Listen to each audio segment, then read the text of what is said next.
Welcome to my channel. मुसलमान दरख्त कौन सा?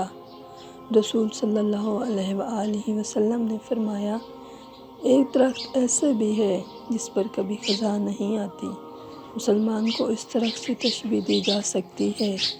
बताओ भला वो कौन सा दरख्त है? ये सुनकर सहाबा किराम के ख़यालात जंगल के मुख्तलिफ़ दरख्तों की तरफ गए। हज़रत अब्दुल्ला बिन उमर कहते हैं, मेरे दिल में आया कि वो खजूर का दरख्त हो सकता है, मगर मैं मजलिस में कम उम्र होने की वजह से कुछ कहते हुए शर्मा गया। फिर सहाबाए कराम रज़ी अल्लाह ताला ने अर्ज़ किया, या रसूल अल्लाह, आप ही बता दें वो कौन सा दरख्त है। आप सल्लल्लाहु अलैहि वसल्लम ने फरमाया, वो खजूर का दरख्त है। अगर आपको हमारी तहरीर पसंद आई हो तो उसको लाइक करें और हमारे चैनल को सब्सक्राइब कर लें। शुक्रिया।